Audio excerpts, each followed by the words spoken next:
السلام علیکم ورحمۃ اللہ وبرکاتہ۔ نحمده ونصلی علی رسولہ الکریم، اما بعد۔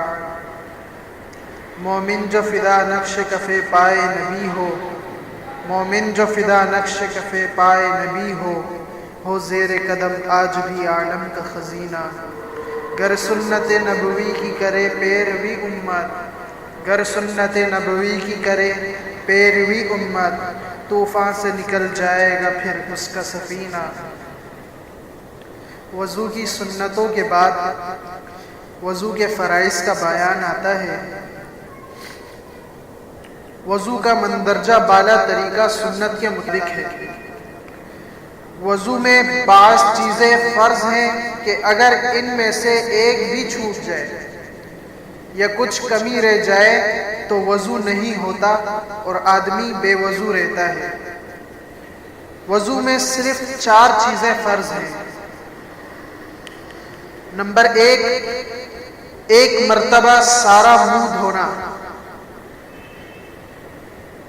طریقہ یہ ہے کہ پیشانی کے بالوں سے لے کر تھوڑی کے نیچے تک اور ایک کان کی لو سے دوسرے کان کی لو تک پورے منہ کو دھویا جائے۔ نمبر 2، ایک بار کوہنیوں سمیت دونوں ہاتھ دھونا۔ یہاں ایک مسئلہ ذہن میں رکھنا ہے کہ کونیوں تک نہیں بلکہ کونیوں سمیت دونوں ہاتھ دھونا۔ نمبر 3، ایک بار چوتھائی سر کا مسح کرنا۔ پورے سر کا مسح کرنا سنت ہے، جبکہ ایک چوتھائی سر کا جو مسح ہے وہ فرض ہے۔ نمبر 4، ایک مرتبہ ٹخنوں سمیت دونوں پاؤں دھونا۔ یہاں بھی کوہنیوں سمیت جو پیچھے گزرا ہے اسی طرح پیروں کو بھی ٹخنوں سمیت دھونا ہے۔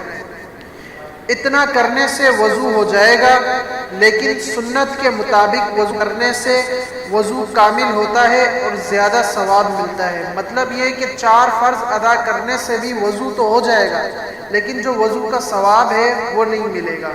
لہٰذا وضو میں جو سنتیں شامل ہیں اس کو بھی آگے رکھنا چاہیے۔ وما علینا الا البلاغ۔ مزید اسلامک ویڈیوز دیکھنے کے لیے ہمارے چینل اسلامک نیٹ پاکستان کو ضرور سبسکرائب کریں۔ شکریہ۔